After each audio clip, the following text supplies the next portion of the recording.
What's going on, guys? This is Empty Box, and this is iRacing.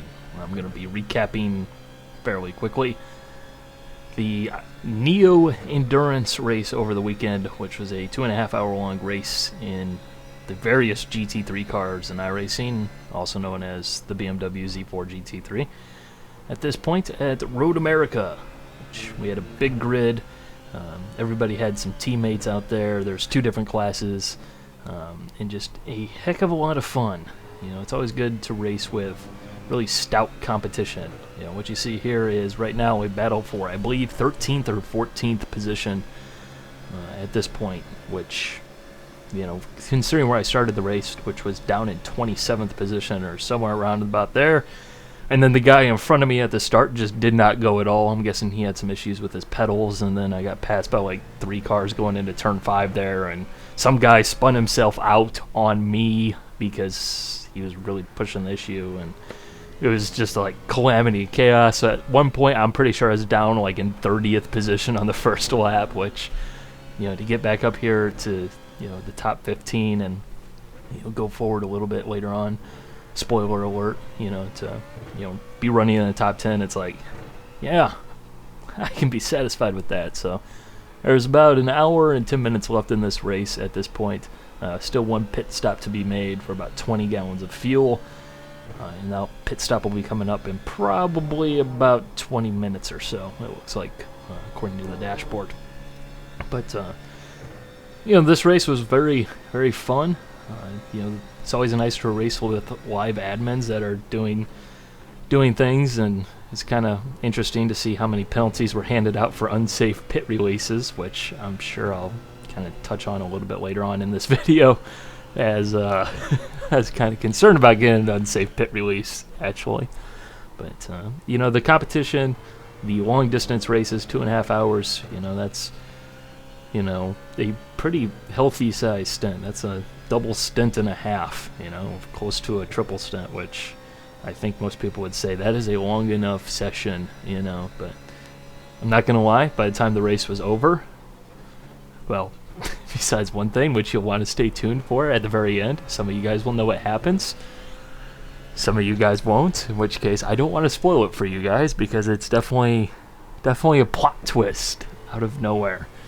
But, you know, besides that, I could have gone for another one. I could have been, you know, let's play 2. Let's go for it, you know. Let's squeeze in another round of 18. I'm good to go.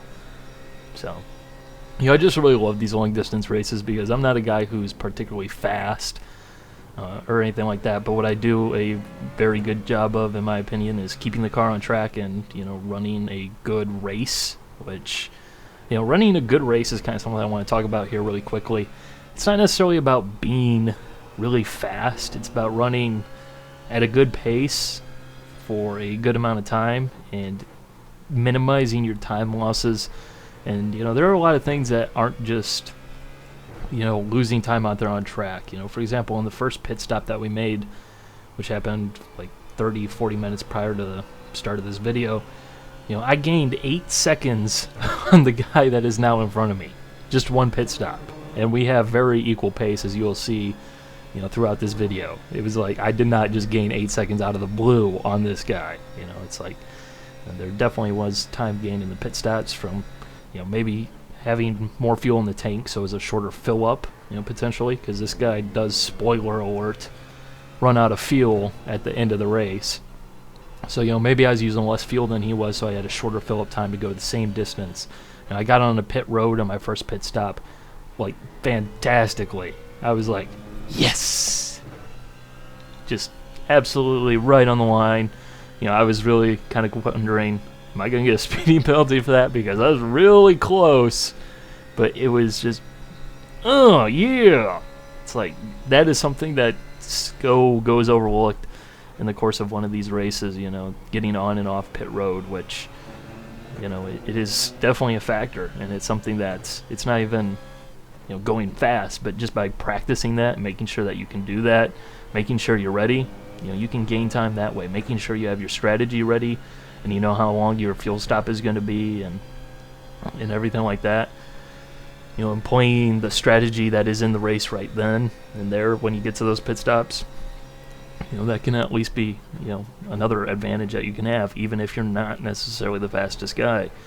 Knowing when to race a guy and when not to race a guy, that can be just as helpful. For example, early on in this race, I was stuck in the amateur traffic, and there was one guy who he did not want to let go of the position, and is like, there's still 2 hours, 20 minutes left in this race.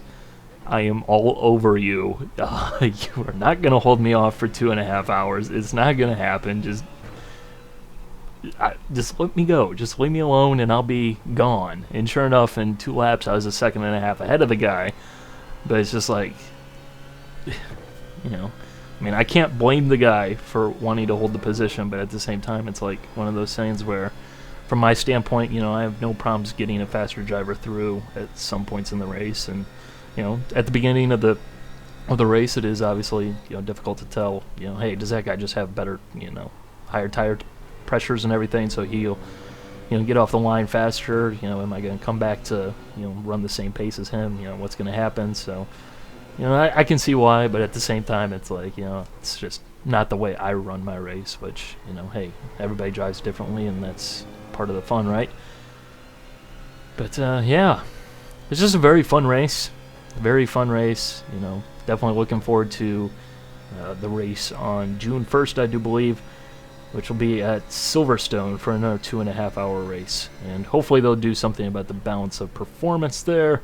And yeah, that was very, very late pass there on a lapped car, but there is no way I was letting this guy get away, because it's like, yeah, I know we got really equal pace. I might be a tick faster, but got to get through there because I don't want to be stuck behind a lapped car at that point. It's like, especially once you get really close to the guy. Like, if I'm this distance away, it's like, okay, yeah. But once you get up on that guy's gearbox in front of you for position, you just like get more aggressive and more willing to go for a pass that will work and definitely is there. But at the same time, the other guy that you're passing has to realize he's coming through, because otherwise those can obviously end up badly. But no drama there. So, but yeah, hope you guys definitely enjoyed the race, because I know a lot of you guys were watching it, which is something that I want to touch on. Come on, guys, really? We me and a couple of the other guys in the team speak after the race, after pretty much everyone left, we were all just kind of joking around.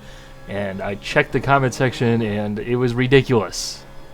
Guys, there was a race that had like a battle for position, for the lead, for the win, at the end of a 2.5-hour long race. 2 very equal drivers. Enjoy that, okay? like there's more to the race than just where is empty box, where's Matt, what position is he in. Like, there was some guy who commented that apparently I started in 49th position and I was running like 6th. Like, what? It's like, it's silly. It's like there is a whole race, and enjoy it. It's like when you're watching, a real race on TV, is it just about one driver? I hope not. A battle for position is a battle for position, and it's exciting and everything like that, and it's fun. Enjoy it. So there's that. Please, it's ridiculous. I think Randolph, he went through and he just did a Control F on the comment section of that video, and there was like 40% comments mentioning either empty box or Matt, and it's just like, that's ridiculous. Like, yeah, and I almost just like totally just right there. Not even lying. I was, my heart was thumping there. That was very close. So hopefully Timo didn't wet his pants when he saw that in his rearview mirror, because I would have. But no, it's just ridiculous. Calm down, guys. The commentators have to cover the race, and when there's a race for position for the lead, that's the important thing, not some random guy running down in 13th position or whatever. It's just it's just silly. It really is. I don't understand it. It's like, that plus the people who think that apparently I should race in the Pro Series.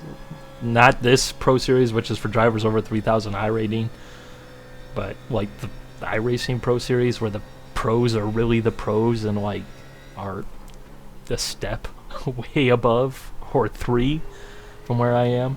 Just calm down, okay? Just have some realistic expectations and realize that I'm just some guy who plays a video game. I'm not freaking like the greatest driver ever and never claimed to be. It's just ridiculous, okay? As well as, I did put the TeamSpeak information in the video previously, prompting you guys to watch the race broadcast on RaceSpot. And there was a couple of guys who were really respectful and just was like, hey, during practice, I'm just going to, sit here and work. They said we could come on down here and, chill in your TeamSpeak. I'm just going to go ahead and mute my microphone and just enjoy the race, which, hey, that's perfectly fine. That's what it's there for. But we're also a couple of other guys who, I'm just going to say this, and this goes for everybody and everything. I don't want to hear, oh, I enjoy your videos, Empty Box. Because I don't have a response to that, and I don't want to make a response to that because I kind of hate the fact that that guy who makes videos, I don't understand it at all. Yes, it is something I struggle with, I will say, but it's just like very weird, especially when you're in the middle of a race and you have teammates there, which, they're trying to race as well. So it's not just me, and it's like, you just got a little bit of respect. So hopefully, now that I've said that, you guys will, some of you guys out there, will be a little bit more respectful for the people in the race. And that just doesn't go for me, that goes for, everyone. I mean, racing is serious business in a video game. Somewhat joking, somewhat not joking. I think one of my teammates actually he ended up muting TeamSpeak like 35 minutes into the race because there were so many people that kept leaving and entering the TeamSpeak channel and saying some things, and it's just like, I'm sorry. They said that they wanted drivers to come on over, or they wanted fans to come on over and viewers and get more into the race and kind of make it a unique atmosphere, which they definitely delivered, but maybe that'll need rethinking. Maybe I shouldn't have said that, but I kind of figured it is within the spirit, and just something different and make it a little bit more than just some random race. Although I mean, we don't really talk that much on TeamSpeak anyways because it's serious business, but yeah. So with that said, I'm going to shut up for the time being and let the race play out a little bit. So yeah, at this point we probably got, I'd say, an hour left in the race, a little bit around there. So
Here we're coming up on the scene of an accident, and we take one position from that exchange.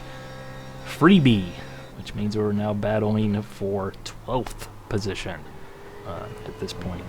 So still plenty of distance left in this race. We still have another pit stop, and I'm still all over this guy's gearbox. So I'm gonna get by this guy.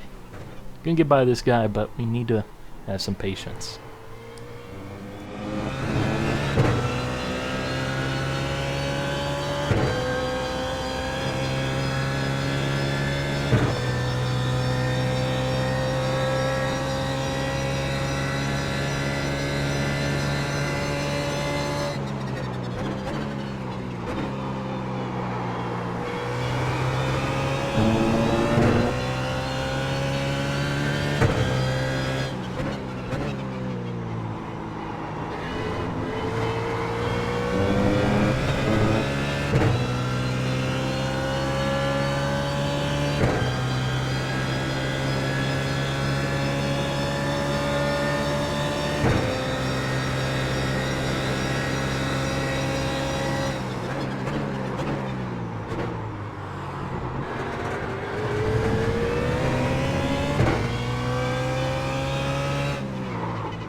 Now with about 2 laps of fuel left, I figure we're going to have to make our pit stop. We did just get by the guy that we've been battling for position for about an hour, honestly. But at the same time, I do know that I've been in front of him before, he's been in front of me, and it just kind of seems like, one of us gets a good run out of the corner. We can dice it up with one another and end up going slower. So I figure, you know what, I should probably hit the pits this lap by, because if he manages to, get up the inside of me coming out of this turn, for whatever reason, I could get blocked from pit road, or, I could do something stupid like miss pit road. But fortunately, he follows me in, which is exactly what I wanted, which means that I just take a fairly leisurely trip onto the pit road speed limiter. manage the distance to the car behind me, make sure that he can't pass me, as well as the fact that he doesn't run me over. And at this point, I'm just figuring I need to beat this guy off of pit road. I know I was faster on pit road on the first pit stop, so I figure I'm in pretty good position. I know how much fuel I need. Just waiting. Just waiting. And waiting. And waiting. It really does seem like these cars take forever to fill up. And of course we did take tires, as we're taking enough fuel on that taking tires is essentially free. Except for the guy who has to pay the bill. But fortunately they're virtual tires. And yeah, I shifted in second like a bozo. And almost... that would have been rather embarrassing, as that would have gone absolutely nowhere. Here's a car where we're battling for position. He gets out behind me. Kept my position. We got clear road in front of us. There's a couple of cars that were about 5 seconds up the road at the time of that pit stop for position. They were also battling it out, so I'm figuring, you know what? Maybe we can keep it together and they'll slow themselves down, pit stops. And there's what I was talking about with the unsafe pit release. I was thinking, lapped car, maybe he'll roll out of it, see there's two cars battling for position, and just let us on by. You know, before we even get to turn one, maybe I can beat him out of the pits. And then it's like, yeah, okay, no, I'm not gonna risk an unsafe release penalty, because they were definitely calling it, as they should. So just kind of one of those things where you just gotta bite the bullet, and that pretty much vaporized any advantage we had on the pit stops, which was basically practically none. So the battle rages on, and there's a couple cars in front of us that we'd like to catch and battle them as well. Let's make this four-way fun, yay!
And it's just that easy as he runs wide, clips some grass, and ends up spinning out.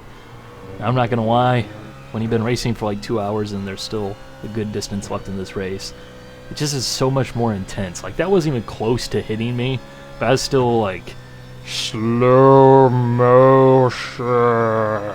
Like, kung fu skills, like, where's he going to go? Plotting everything. Is he going to bounce off the inside wall? Is he going to end up straightening out right in front of me and I'll run him over? Like, it's just like so crazy intense, which you usually don't get that in, you know, a 30-minute race where it's like, yeah, if I wreck, I wreck, whatever, doesn't really matter. But that's just the extra fun and intensity offered by, you know, races that you only get one shot at, as well as long distance races, which, like I said, I enjoy.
And here I get into the corner way too hot, and then the car snaps sideways, and then the guy behind me hits me, which was entirely 100% not his fault. I got sideways and basically stopped in the middle of the corner, in which case you're probably going to get run over, and it's not the guy's fault behind me. Just saying that, because he said he was sorry for the contact, but no, it wasn't your fault if you're watching this.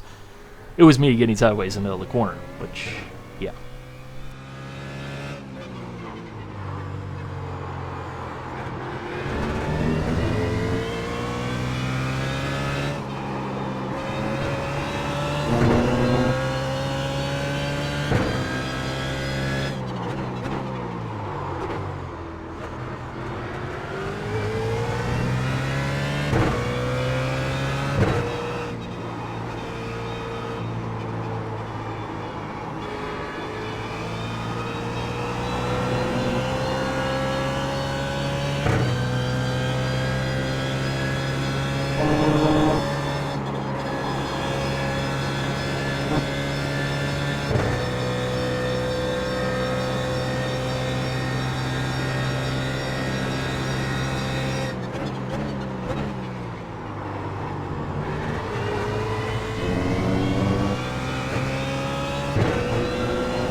With only about 15 minutes left in the race, I have my teammate, who is a lap down, or going to be a lap down, off in the distance in front of me. I'm catching him. He's running at a decent pace, but I am catching him. I know I'm going to catch him before the end of the race, and I figure, you know what? I got as good of a distance between me and the cars behind me as I've had for the last 20 minutes, it seems like, so can I please get by going into turn 5? You know, if you can slot in behind me, that'd be great, because it's going to be a little bit more difficult for them to get by you than it is for me. Team player, we can do this.